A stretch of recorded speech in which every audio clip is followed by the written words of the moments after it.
I just wanted to do another quick little episode here. Hopefully you can hear me. Got this thing idling.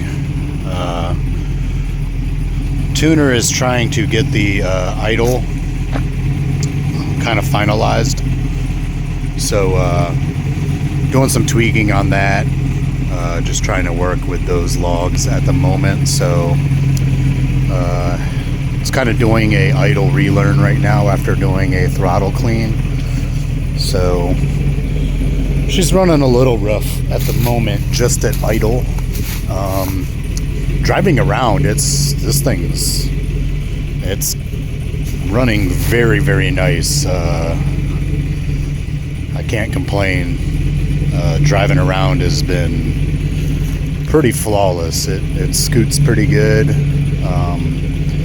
He's got quite a bit of that stuff kind of dialed in, and I think these are kind of just the last few little steps before he starts bumping the timing back up and getting that, kind of finalized and where we can call this thing done. Really haven't done anything to the truck except driving it and doing some logs, but I did want to cover a few things. I do kind of have a suspension noise when I'm going over bumps, but it's very, very, I don't know, it's kind of odd. It doesn't do it all the time. I've tried replicating it, so I'll go and try to hit a bump like really hard and it won't make a single noise, and then the next time I drive it does make the noise. So next weekend I kind of plan to just kind of go over everything, make sure everything's still tight for the suspension, especially the front, because we did have the front completely apart. But I'll go ahead and do that next weekend, just make sure everything's good, and then hope that that's just some weird anomaly or something. I don't know. I do kind of have I'm not sure if the noise is from this hitting the hood, because when I jump, I kind of jump on the side and I get it like swaying.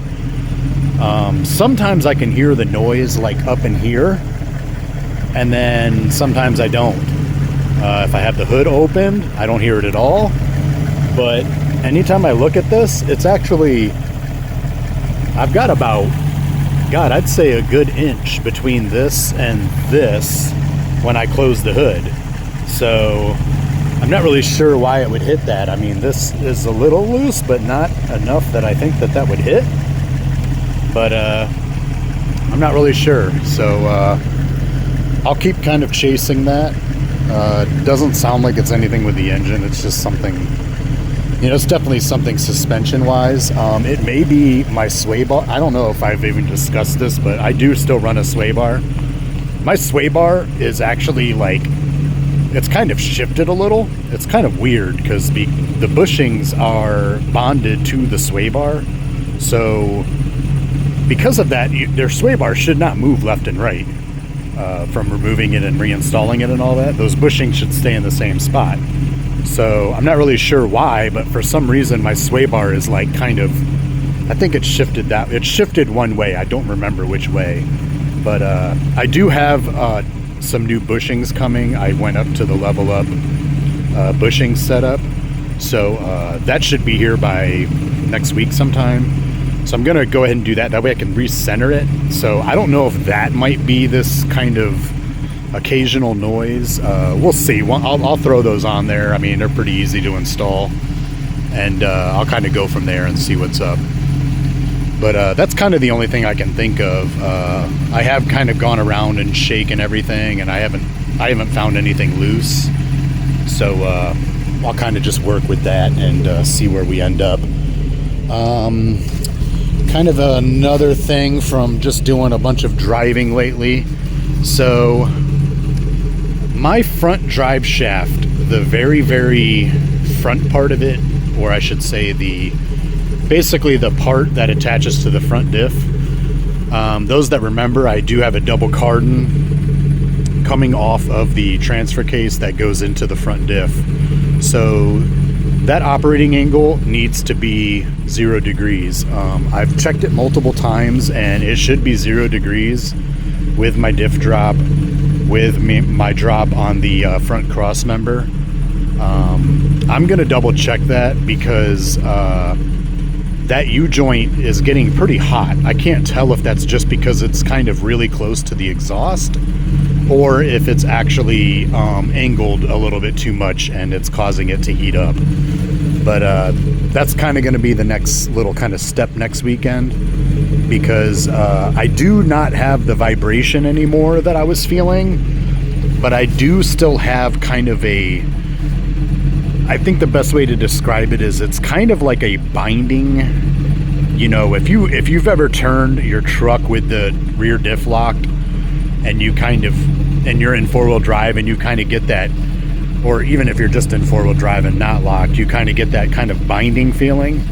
I kind of get that very, very slightly. So I don't know if that's because of that U-joint or if it's something else, but I do plan on going into the rear end. I know I've discussed that on the last video, so we'll kind of see if that might be affecting it, but I'm just gonna do another quick double check on that front drive shaft, and hopefully we get that finalized. It's very, very minimal. Like, it's literally 60 miles per hour. As soon as I hit like 63, it's gone. So it's very, very, very mild, and I barely, like a passenger cannot even feel it. It's that minuscule. But I do want to kind of show, so those that remember my last video or two where I talk about the rear end of this thing and about how the thrust block on this thing's wearing, and I showed a couple photos. I don't know if I really covered, but I did end up ordering I drew up the stock one. This is what it looks like when it's out of the locker. This one I had made in bronze. So the factory one is aluminum, and basically what this does is it sits there. Your spider, I guess you can call them the spider gear retainer pin, goes through this part, and then your axles are able to go this way to access the C-clips, which is why it's kind of I-shaped, and that's how you pull the axles. There's a screw that goes into there with a pin that goes through, and that's what retains the larger pin, which essentially allows your axles to not go in too far, and it holds the spider gears in place. So what the aluminum one does, so the factory one, when you let off load, or you're shifting, reverse to drive or anything like that, the spider gears, when they're spinning around, it will actually allow this thing to kind of do this, because it's essentially just pivoting on the pin. So it can move left and right just a tad. But what that aluminum one does is, as it's hitting, the spider gear over here is actually chipping this away. So if you ever get the kind of anti-seize look when you do a diff oil change and it's all aluminum looking and silver, it's more than likely your thrust block is chipping away from the spider gears. So for right now, I decided to get one machined out of brass. This is heavier than the aluminum, and with it being asymmetrical like this, as you can see, it's thicker on this right side than it is on the left side. I'm hoping that the carrier kind of accounts for that offset, and with it being so close to the basically center line of the axle, I'm hoping that it doesn't throw it off that much. This thing is, I've measured it in grams, it's 350. I haven't measured the factory one yet, I haven't pulled it apart yet. But the next couple weeks I plan on pulling the rear end apart, taking the carrier apart, and then I'm going to start comparing the aluminum one to this one. And I intend to run this and see what happens. I'm hoping, with it being bronze, those that don't know, like, shift forks in motorcycles. So one of my motorcycles runs bronze shift forks, and that is because it's designed that if it were to wear out, it will wear out the shift fork before it wears out the gears, which I think is their intention with going with the aluminum, is that they would rather the aluminum wear out than the Spyder gears. And so I'm going a little bit harder than aluminum, but still softer than the steel gears. That way, if this does wear, it won't damage anything inside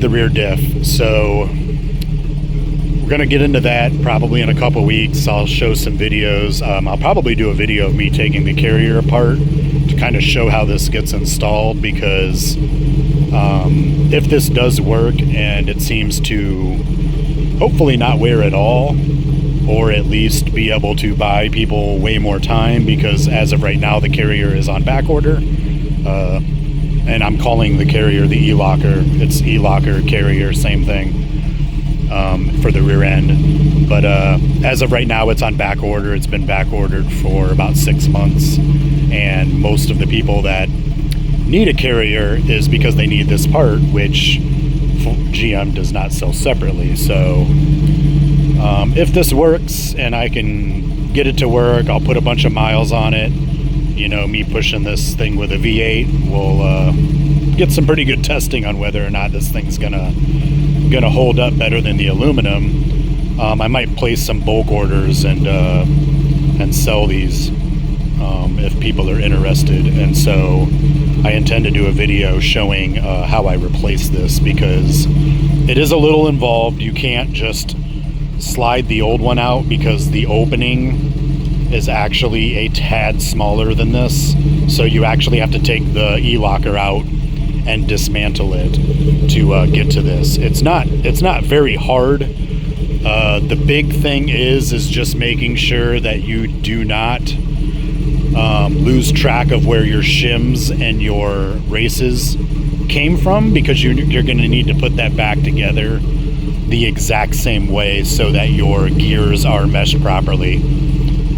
If you're re-gearing, obviously that would be a whole nother, a whole different ball game, because at that point you're going to be re-shimming it anyways. But if you are just wanting to replace this and be back on the road, you're going to want to make sure you keep track of that when you take it apart, so you can put it back together exactly how it was and not end up having any issues.